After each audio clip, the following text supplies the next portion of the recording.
Como a transformação digital afeta o seu negócio? A Daniela Souza é fundadora da AD Digital, entrou no mercado de mídia e entretenimento em 1994.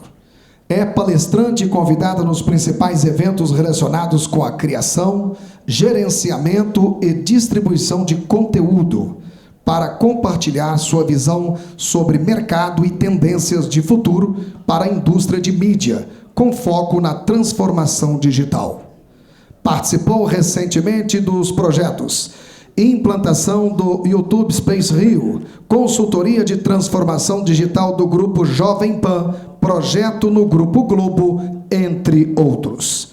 Senhoras e senhores, com a palavra, a fundadora da AD Digital, Daniela Souza, que recebe mais uma vez os aplausos de todos.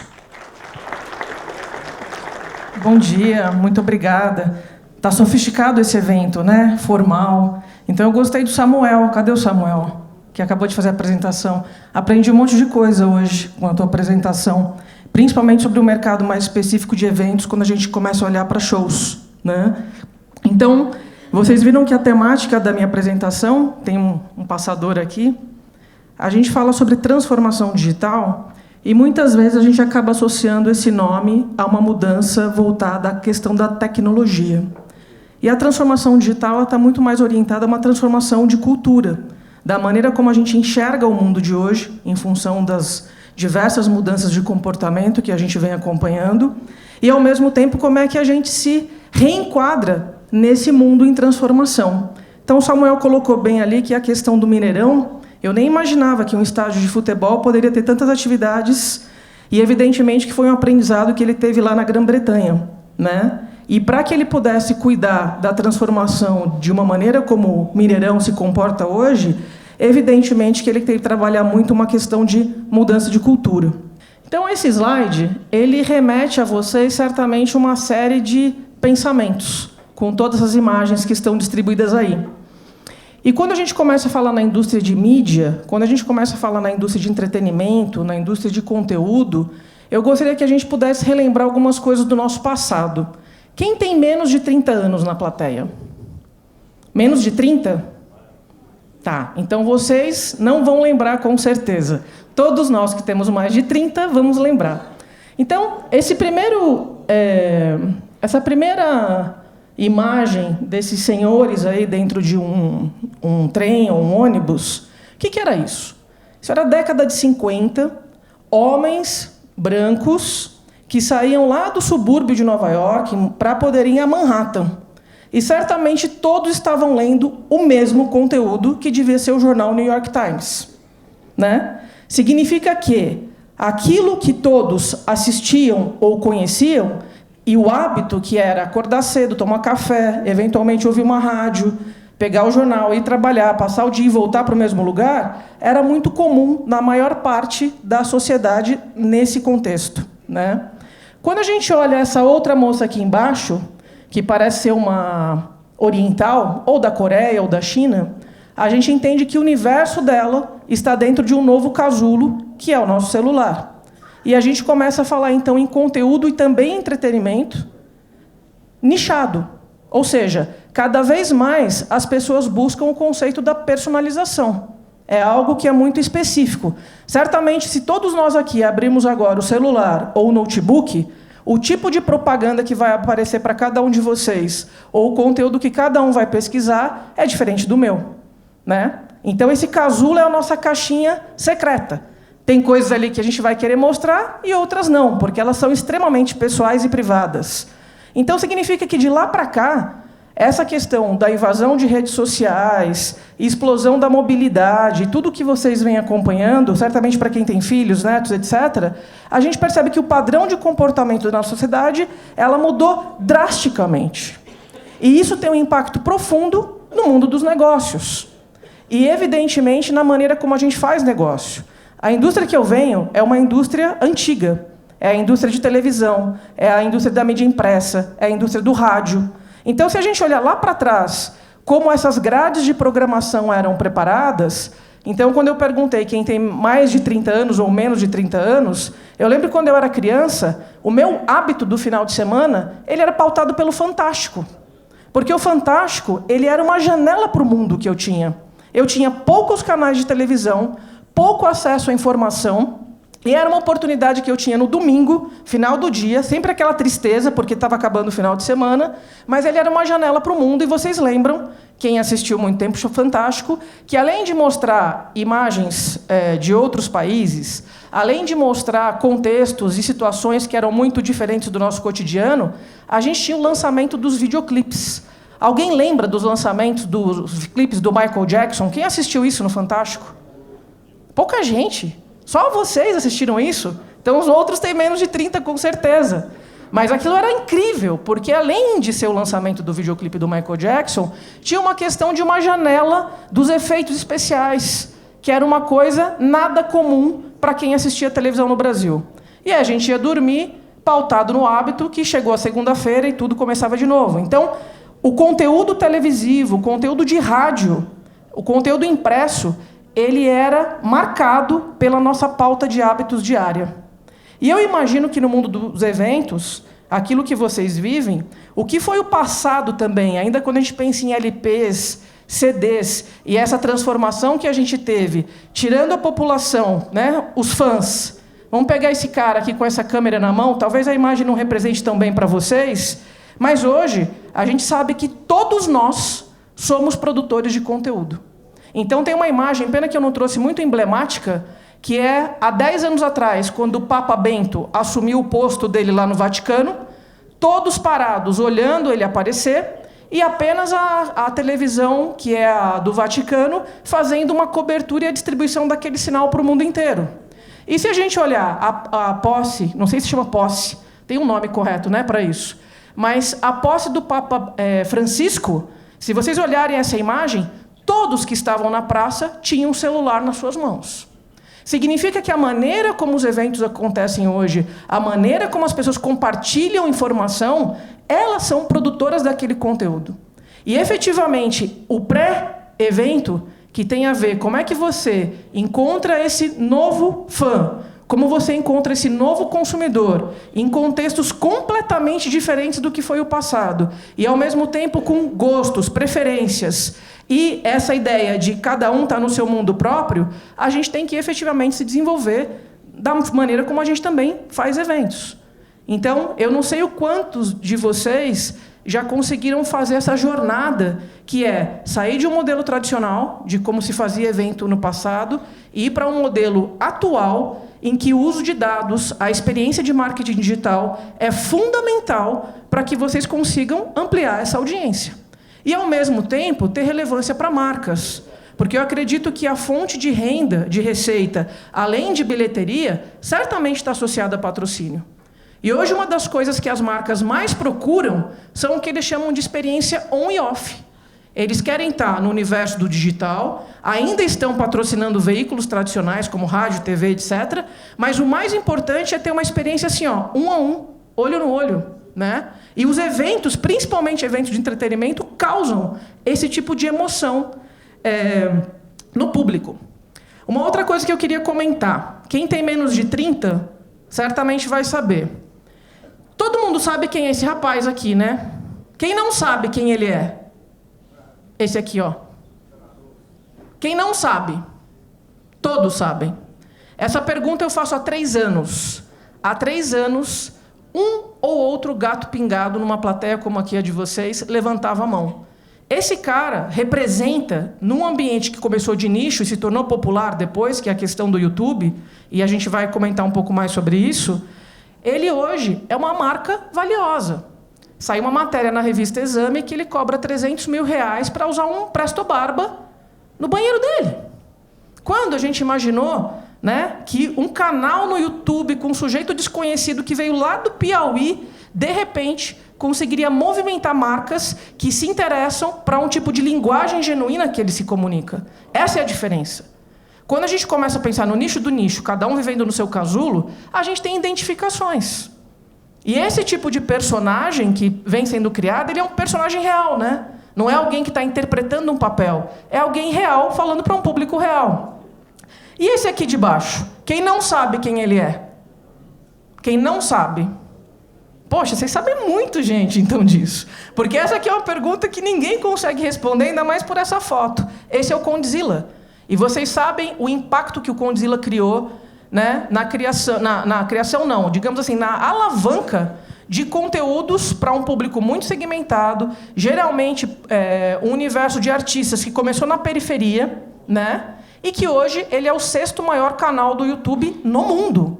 Além de fazer séries para Netflix, etc. Ele teve uma ideia, essa ideia deu super certo, e ele também, evidentemente, que ele promove, né, artistas hoje. Então, esses são alguns exemplos de como o nosso mundo vem mudando. Aqui tem um outro também, que é esse Hello, Michelle. Isso tem a ver com essas caixinhas que vocês estão ouvindo falar, que são as Alexas, as caixinhas do Google, que é a ativação por voz. Significa que quando a gente fala em conteúdo, principalmente, para que esse conteúdo, daqui a pouco, pelos nossos filhos, comece a ser encontrado, porque a gente não vai mais digitar. A gente vai perguntar e vai falar, olha, por gentileza, notícias da Jovem Pan. Aquele conteúdo tem que estar catalogado de tal forma para que aquela caixinha identifique o conteúdo da PAN e possa me dizer quais são as notícias do dia. Então, voltando à questão da transformação digital, é bem isso. A gente tem que pensar numa mudança de mindset. E quando a gente pensa numa mudança estrutural dentro do nosso organismo, isso dói, né? É cansativo. Então, por isso que não é fácil mudar. A gente prefere sempre estar mais naquele modelo que é um padrão de comportamento que não vai exigir muito esforço nem queima de energia.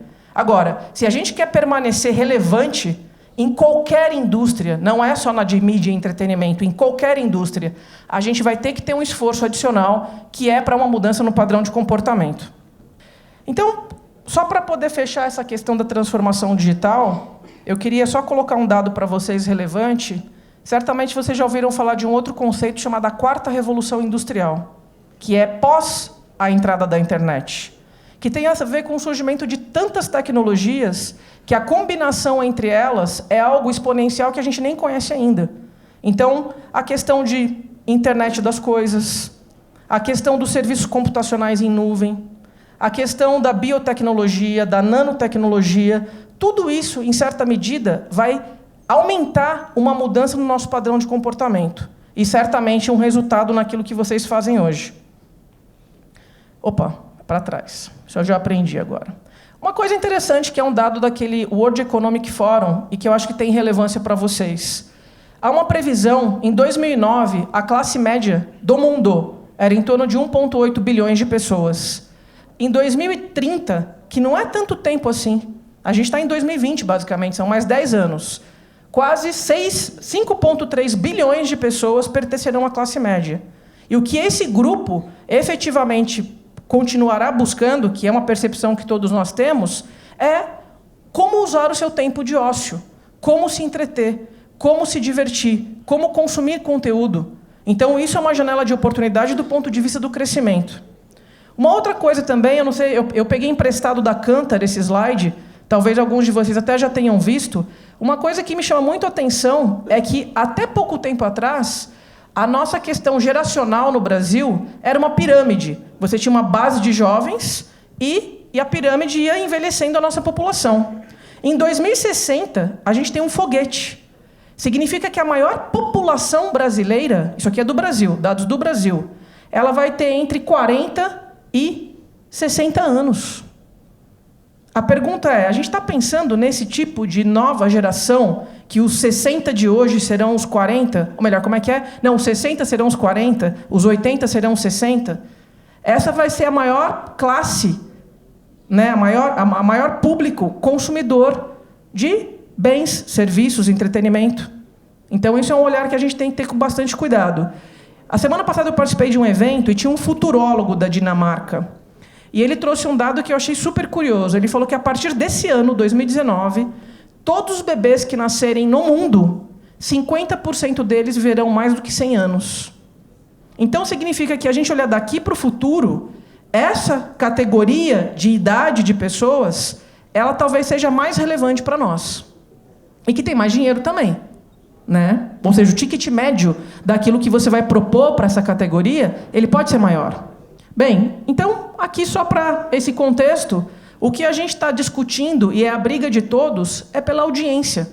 Não importa se é uma audiência digital, se é uma audiência física, que é o que vocês esperam, se é uma audiência através de veículos tradicionais. Como é que você compete com essa audiência?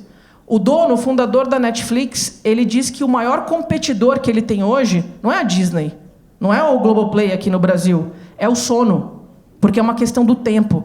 Como é que você vai aplicar melhor o teu tempo no consumo de determinadas informações? E aqui, como vocês sabem, o dado hoje é o petróleo de antigamente. A gente também não tem como se conectar com esse novo universo se a gente não entender que todas essas pessoas que nos interessam, que são essa audiência, elas estão conectadas. E para que a gente possa criar campanhas específicas, fazer chamamentos, convites, divulgar determinado evento, a gente tem que entender o contexto dessas pessoas. O que significa contexto? Eu acordo de manhã, eu tenho meu hábito. Eu vou lá, me exercito, tomo café, vou ao banheiro, tomo banho e vou trabalhar. Trabalho, tenho momentos de intervalo, saio do escritório, vou para casa e faço mais alguma coisa, vou estudar. Por exemplo, cada um tem um contexto. Significa que a maneira como a gente vai bombardear essa audiência com a divulgação de determinado show, de determinado evento, ele tem que estar alinhado ao contexto. Né? Vou dar um exemplo. Bancos, por exemplo.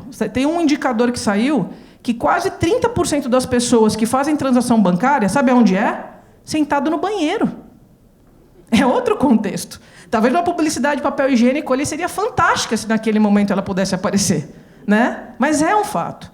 Então, a gente entender a jornada do consumidor, a jornada da nossa audiência, que tem a ver com o que você faz durante o dia, né? E você poder se comunicar no momento correto, com a pessoa correta, no tempo correto, é um diferencial competitivo muito grande.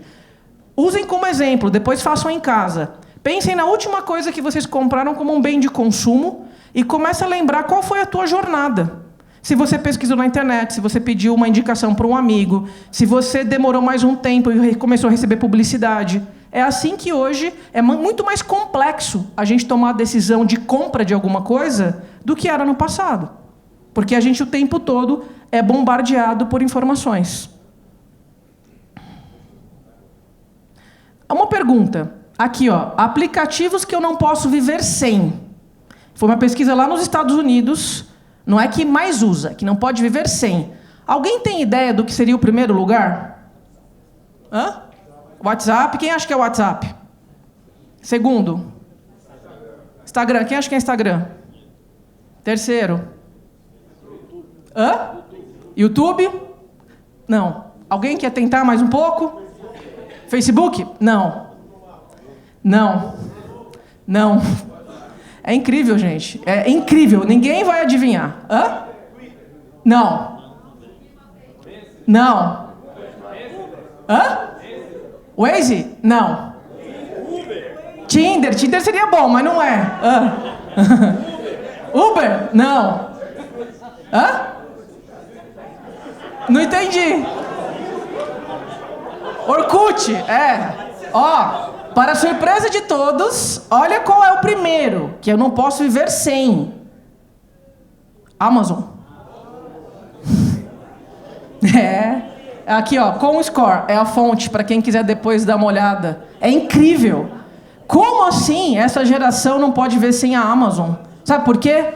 Porque a gente está falando em uma coisa, gente, que é conveniência. Quando eu vou comprar um ingresso para qualquer espetáculo ou show que eu quero assistir, a pior coisa para mim é quando eu me direciono para um aplicativo que ele não tem a conveniência necessária para eu poder comprar o ingresso. Né? Então, cada vez mais, a gente vai trocar tudo o que a gente tem por conveniência. Já tem lá na região nórdica, na Europa do Norte, as pessoas que moram sozinhas, porque também é uma tendência de muito solteiro, né? Um botãozinho que você coloca ao lado do papel higiênico. Eu estou falando muito de papel higiênico hoje, né? Quando ele acaba, você aperta. Então, o que é isso, gente? É conveniência. É como é o iFood, é como é o Uber, é como todas essas experiências novas que a gente tem. Então, é uma coisa para se pensar. Por que a Amazon tem tanto sucesso? Porque ela entrega conveniência. A experiência dela é fantástica. Bem, uma outra coisa. Todo mundo sabe que a Ford concorre com a Volkswagen, com a Fiat, com todas essas empresas de carro. Na realidade, a maior preocupação desses presidentes de empresa agora não é mais entre os próprios concorrentes. Eles estão concorrendo com a Apple, eles estão concorrendo com o Uber, eles estão concorrendo com o Google. E a Ford, mais recentemente, resolveu comprar uma empresa de patinete. Por quê? Porque o mercado do futuro não é mais um mercado de carros. É um mercado de como resolver o problema da mobilidade urbana. Certamente aí, na tarde que vocês vão passar hoje, com mais especialistas especificamente da área de eventos, essa é uma discussão para vocês poderem ter. Quais são os desafios que vocês têm, efetivamente? Como é que vocês podem fugir do convencional? Porque esse é o novo normal. As empresas tradicionais entrando em mundos antes não explorados, né? Bem, aqui só um outro exemplo, a Apple, né, que era uma vendedora de telefone, de repente ela lança TV, ela entra no mercado de meios de pagamento, que é uma outra indústria crescente. A Globo recentemente comprou ações de uma empresa de meios de pagamento. Aí você fala, por quê? Porque ela tem um canhão de mídia, se ela puder ajudar na divulgação de determinada coisa, são centavos de milhares ou bilhões de reais que circulam diariamente. Aqui, só para vocês terem uma informação que eu acho válida, eu falei um pouco sobre os dados. Todas essas empresas, que são as marcas mais valiosas do mundo hoje, Amazon, Google, Facebook, Apple, entre outras, Microsoft, pensa bem, gente, o que é o arsenal dessas empresas? Elas nasceram nativamente digitais. Eu falo que nós, quem tem mais de 40 anos, nós somos a última geração híbrida do mundo. Porque a gente nasceu no mundo analógico e, de repente, a gente teve que se adaptar ao mundo digital. Quando a minha geração morrer, não existirão mais pessoas híbridas. E essas empresas, como são detentoras dessas tecnologias, dados, etc., cada vez mais elas vêm contratando os melhores cérebros do mundo e, o pior de tudo, elas vêm coletando dados em N indústrias. Daqui a pouco a gente vai receber remédio personalizado. Não vai ser mais a média de remédios. Por isso que nem sempre um remédio dá certo para a gente. Porque é uma média de pesquisa, né? Eu vou ter que passar um pouco rápido agora, porque eu sei que eu só tenho mais 10 minutos. Só 10 minutos mesmo? Tá certo isso? Era meia hora? Então, nossa, eu vou ter que correr muito, gente. Aqui eu queria falar um pouco sobre concorrência, mas não vai dar tempo. Eu acho que eu vou em temas que são mais relevantes para vocês.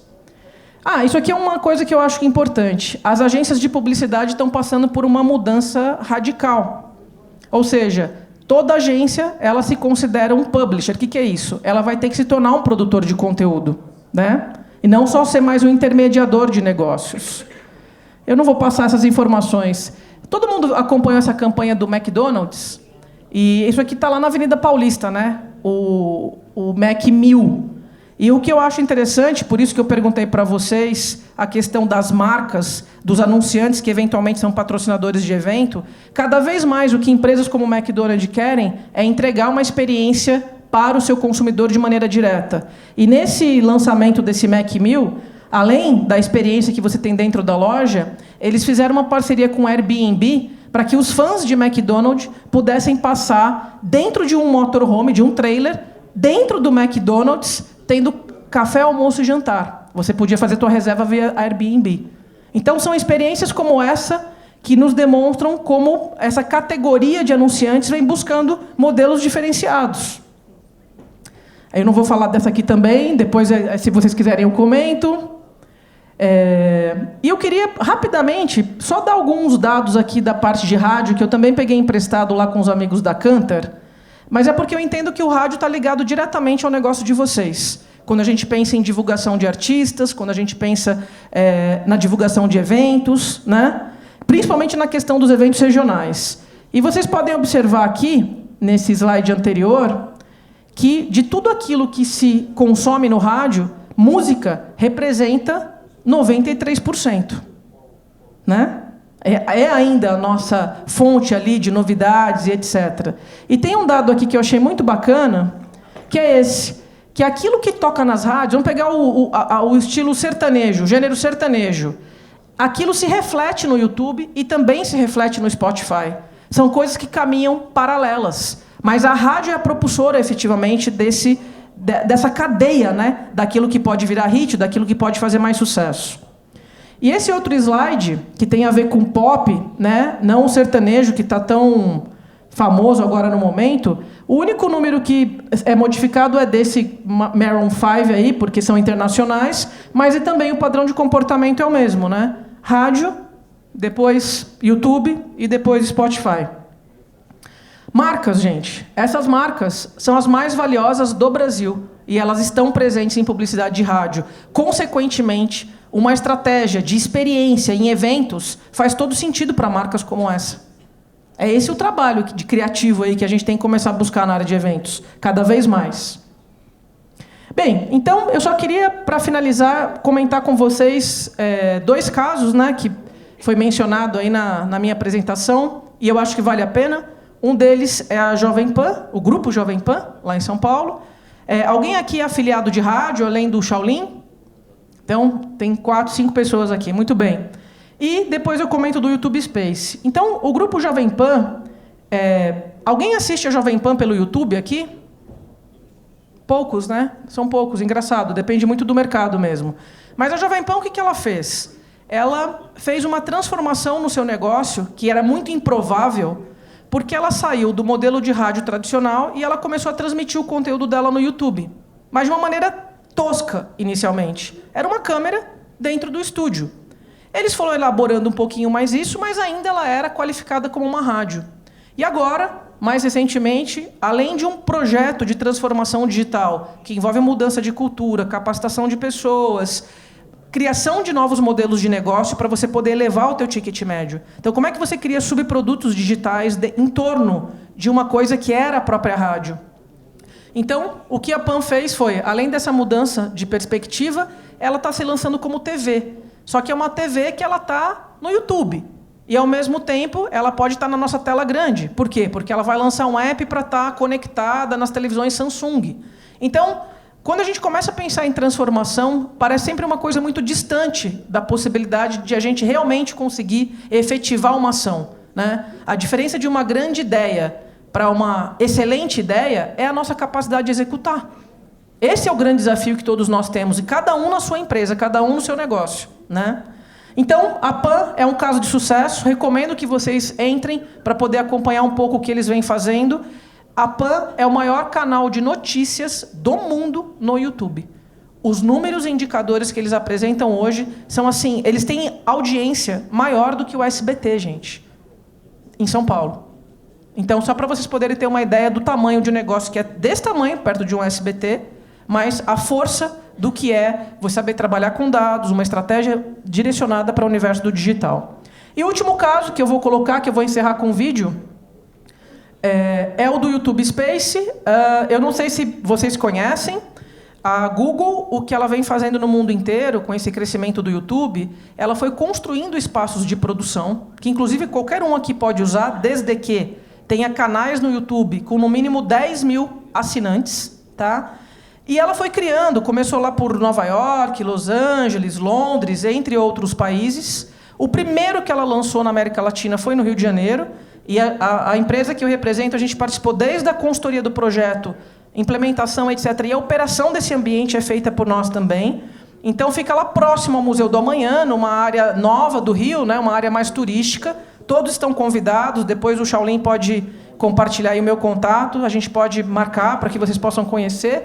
Mas o que é interessante? É um espaço de fomento para que ela comece a preparar, a incentivar e evoluir do ponto de vista da capacidade de produção dos youtubers.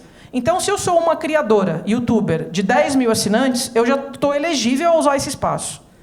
Só que, claro, eu vou ter restrições do uso. Vou ter lá uma câmera simples, algumas horas de edição. Se eu sou o Porta dos Fundos, por exemplo, né, que é um super canal, se eu sou o Condzilla, que é um super canal de milhões e milhões de pessoas, eu posso usar todo esse espaço. Cenários brilhantes que eles podem modelar para mim, toda a infraestrutura de produção de conteúdo. Então, a área do YouTube Space, o pilar música do YouTube, é um dos pilares mais importantes na utilização desse espaço, que tem uma ocupação de quase 93%.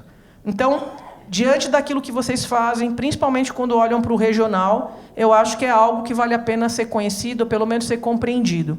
E aí, para fechar a apresentação, Douglas, se puder colocar o áudio, eu vou rodar aquele vídeo.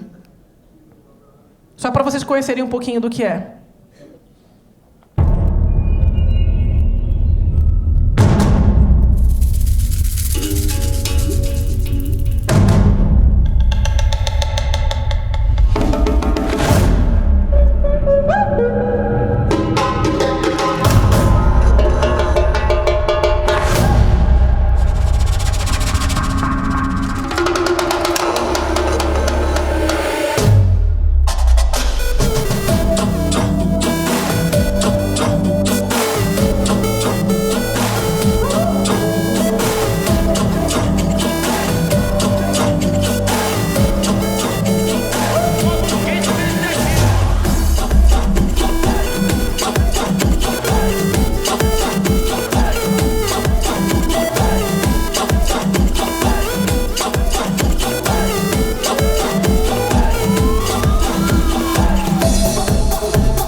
pessoal. Então, para encerrar, ainda não encerrei, espero, tem a última frase que eu acho importante.